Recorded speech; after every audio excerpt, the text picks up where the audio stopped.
Hi, this is Priya Kumar. I'm a motivational speaker and an author. I have written 8 books over the past 7 years, and all my books fall in the genre of inspiration. So the format is there are struggles, there is an overcoming, and there is victory. And my 8th book, The Calling, has just been released. And people say, how did you start on the journey of writing a book? And I will tell you, it was my first book, I Am Another You, that actually started me off as a writer, as an author. I had never thought I'd become an author. And this is the book, my first book. It went on to win 4 international awards. And this set me off on this amazing journey of connecting with people across the world, people otherwise I would not have met.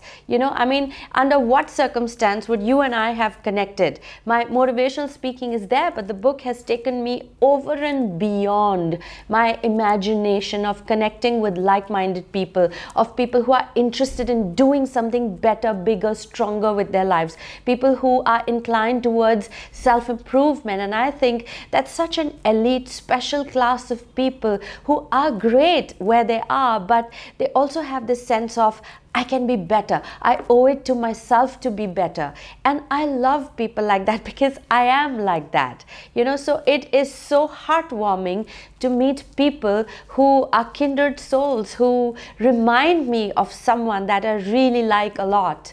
That is me.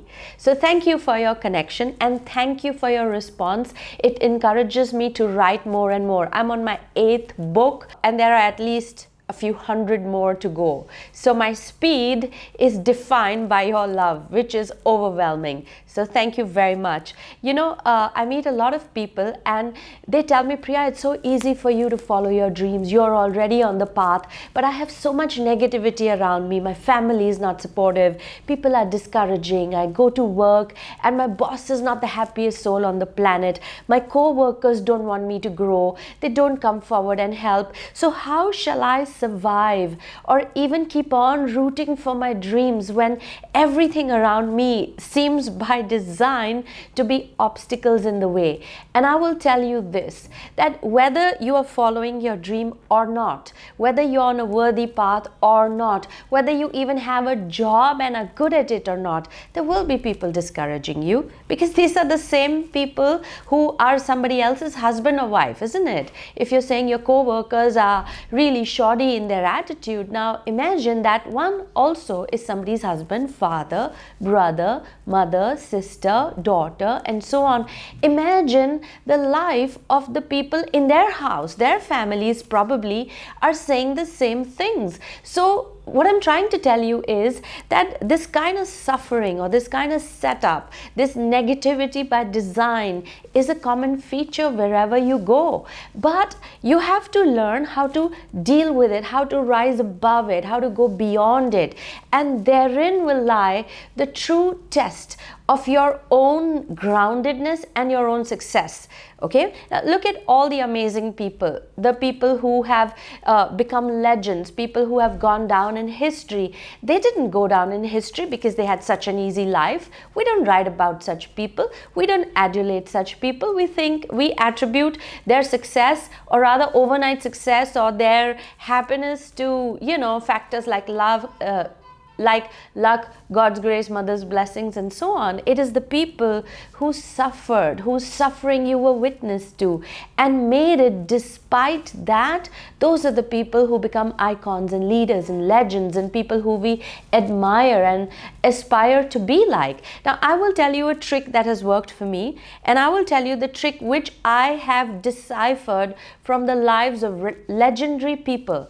And let's take it up as a challenge. Let's see if it works or not. And I would say, don't go by what I'm saying. Just do it, apply it, and then give me feedback. Priya, it doesn't work, or it worked, thank you very much. But I do workshops around it, and I have seen this work without exception if you applied it. So here's the trick. Look, I'm going to title this as Write Your Story.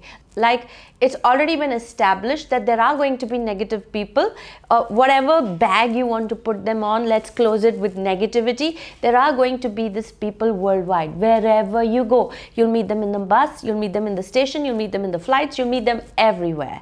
But what is going to be your story? So I'm going to urge you and challenge you to become a writer. Write your story. So take a pen, take a diary. I have a new one. I got this as a gift yesterday at the author reader meet here in Vadodara. How nice. And incidentally, it says M.K. Gandhi. He's one of my favorites. His book, My Experiments with Truth, still is my favorite. So take up a notebook, take up a pen, and write your story. Okay, now here is how you start off.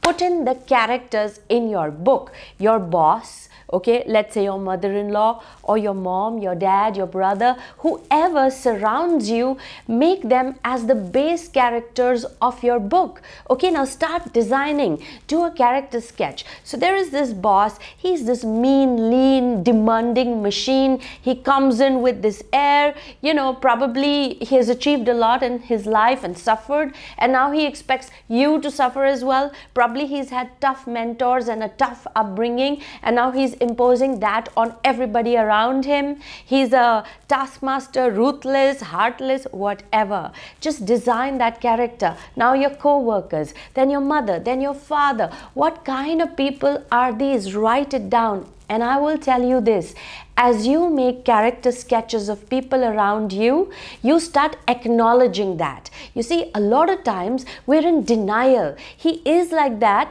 but I don't want him to be like that. I don't understand why he's like that. You know, I want him to change, and that becomes a heightened angst in my already worrisome day. When you make character sketch of people like this, you are granting them beingness. Ye to aisa hi hai. He is like this. You know, when I write my story, the story that I have written in I Am Another You, I have so many characters. I have made their character sketches as is. Rude is like this, Kahuna is like this. I didn't want to change them.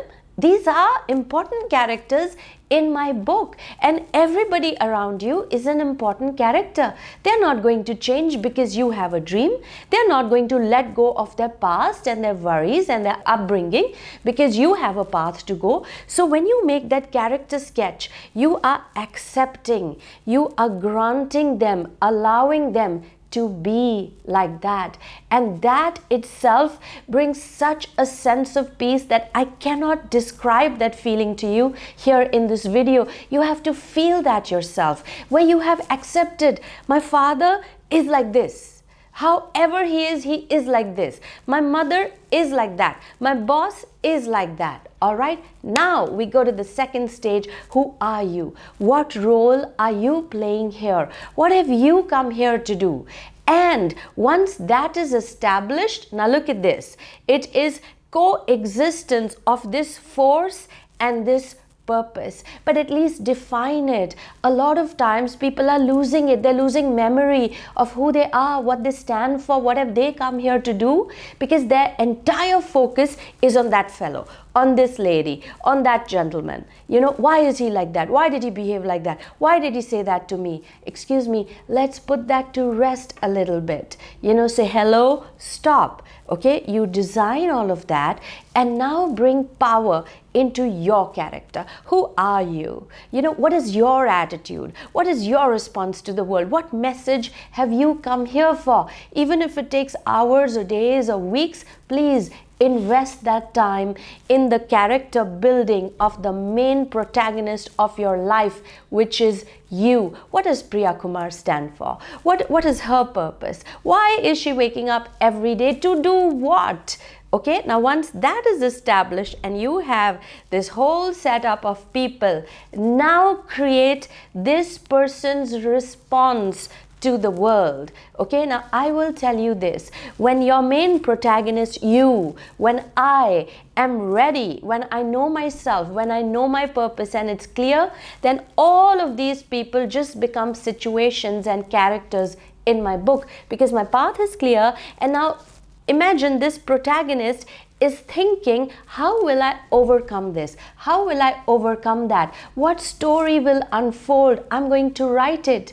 You know, when I take up the main character of my book, I have to make it a story of integrity, of values, of principles, of hope, of everything that is beautiful, because that's the message of my book. And if my character can live that life, if I know in the end he will be victorious, doesn't matter the struggles, you know, if I know in the end he will rise to greatness, and all of these obstacles are adding value, are adding lessons to his becoming, then my life becomes so much easier. Yeah, pick up any book of mine, any book. The main protagonist stands for something, a worthy purpose, if nothing else at all, and you will see the entire book is sprinkled with obstacles and challenges and negativity, and how that person overrides them and becomes bigger and bigger and bigger. That the person started here, but it was these challenges and obstacles. As they grew, he grew,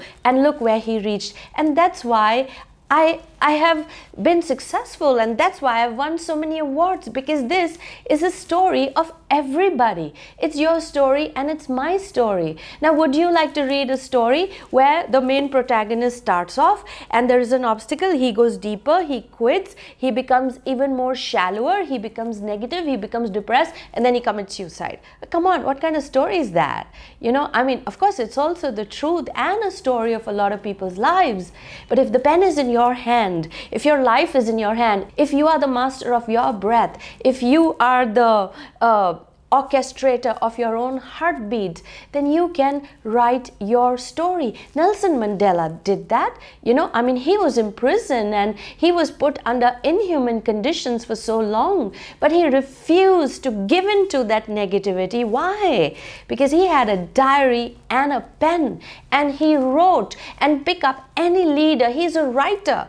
I'm not saying author, but he's a writer. They write. Mahatma Gandhi, what did he do when he was put in circumstances that were inhuman, that could steal your spirit and my spirit? He wrote his story. He did not forget his role, his character, that there are going to be obstacles. Whether you do something worthy or not, there will be all of these circumstances as is.